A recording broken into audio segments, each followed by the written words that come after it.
ନବବଧୂ ଶ୍ୱଶୁର ଘରେ ଯାହା ଜାଣିବା କଥା। ନବବଧୂଟି ନିଜର ଅନ୍ତର୍ନିହିତ ଗୁଣାବଳୀର ମହାନତାରେ ସମସ୍ତଙ୍କୁ ବିଶେଷ କରି ନିଜ ସ୍ୱାମୀଙ୍କ ଅନ୍ତରକୁ ମନ୍ତ୍ରମୁଗ୍ଧ କରି ପ୍ରତିଦାନରେ ଆନ୍ତରିକ ସ୍ନେହ ମମତା ଦାବି କରିବା ମୁଖ୍ୟ ମାନସିକତା ହେଉ। ନବବଧୂଟି ନିଜର ବସ୍ତ୍ର ପୋଷାକ ଓ ପ୍ରସାଧନ କ୍ଷେତ୍ରରେ ଯଥେଷ୍ଟ ମାର୍ଜିତ ହୋଇ ଶାଳୀନତା ରକ୍ଷା କରି ସଂସ୍କୃତି ସମ୍ପନ୍ନ ହେବା ବିଧେୟ। ଆଧୁନିକତା ଗ୍ରହଣ ଯୋଗ୍ୟ ହେଲେ ବି ଅତ୍ୟାଧୁନିକା ହେବା ସ୍ୱାଗତ ଯୋଗ୍ୟ ନୁହେଁ। ଯୋଗ୍ୟତା ଦକ୍ଷତା ଓ କଳା ବିକାଶରେ ପର୍ଯ୍ୟାପ୍ତ ସୁଯୋଗ ମିଳିଲେ ବି ସାଧାରଣ ନାରୀ ସୁଲଭ ପ୍ରକୃତି ଭୁଲି ଯିବାର ନୁହେଁ। ଲଜ୍ଜା ନମ୍ରତାର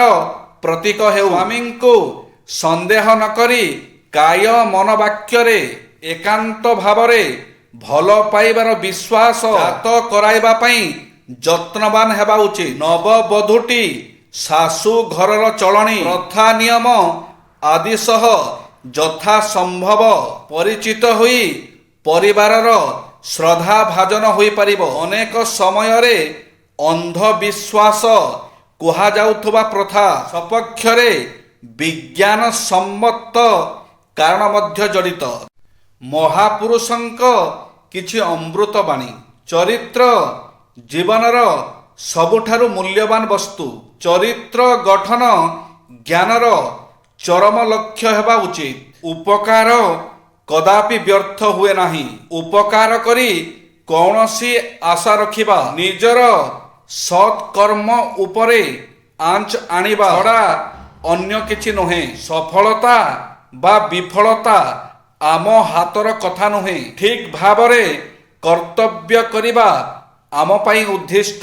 ସତ୍କର୍ମରେ ଜୀବନ ଅତିବାହିତ ହେଲେ ଅମୃତମୟ ମୃତ୍ୟୁର ସନ୍ଧାନ ମିଳିଥାଏ। ଯେ ଅନ୍ୟମାନଙ୍କର ଦୋଷ ଦେଖିବାରେ ଲାଗିଛି ନିଜ ଦୋଷ ଦେଖିପାରୁନାହିଁ। ଘର ଓଳାଇ ସଫା କଲା ପରେ ତାହା ପୂର୍ବ ଅପେକ୍ଷା ଅଧିକ ପରିଷ୍କୃତ ହୋଇ ଗଲା ଭଳି ଦୋଷ ସ୍ୱୀକାର କଲା ପରେ ହୃଦୟ ପବିତ୍ର ହୋଇଯାଏ। ପରିସ୍ଥିତି ଶିଶୁ ମନରେ ଅନେକ ପ୍ରଭାବ ପକାଇଥାଏ। ମାତ୍ର ପିତା ମାତାଙ୍କ ଠାରୁ ଗ୍ରହଣ କରିଥିବା ଗୁଣ ହେଉଛି ଶିଶୁର ମୂଳଦ୍ୱାର ସ୍ୱରୂପ। ଚୁଗୁଲି ଶୁଣ ନାହିଁ, ଶୁଣିଲ ତ ମନକୁ ନିଅ ନାହିଁ।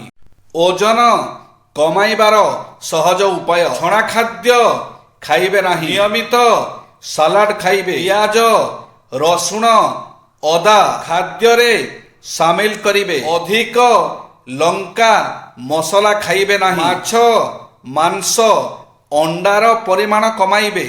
ନିୟମିତ ବ୍ୟବଧାନରେ ଓଜନ ମାପିବେ। ନିରାମିଷ ଭୋଜନ ସବୁଠାରୁ ଭଲ। ସର୍ବଦା ଶୋଇ ରହିବେ ନାହିଁ। ନିଜକୁ କର୍ମ ଚଞ୍ଚଳ ରଖିବେ। ଯଥେଷ୍ଟ ପାଣି ପିଇବେ। ଏଣୁ ତେଣୁ ଔଷଧ ଖାଇବେ ନାହିଁ।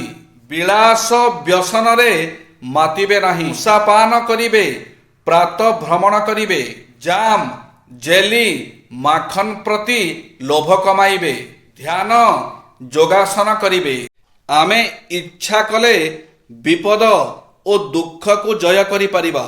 ଆମେ ଆମ ଭିତରେ ଥିବା ଅନ୍ତଃଶକ୍ତି ସମ୍ବନ୍ଧରେ ଅଜ୍ଞ ଓ ଏହାକୁ ଭାବି ମଧ୍ୟ ପାରିବା ନାହିଁ। କିନ୍ତୁ ବିପଦ ଓ ଦୁଃଖକୁ ଜୟ କରିପାରିବାର ଶକ୍ତି ଆମ ଭିତରେ ରହିଛି ଏବଂ ଆମେ ସେହି ଶକ୍ତିକୁ ପ୍ରୟୋଗ କରିପାରିବା। ଜୟ ଶ୍ରୀ ଜଗନ୍ନାଥ।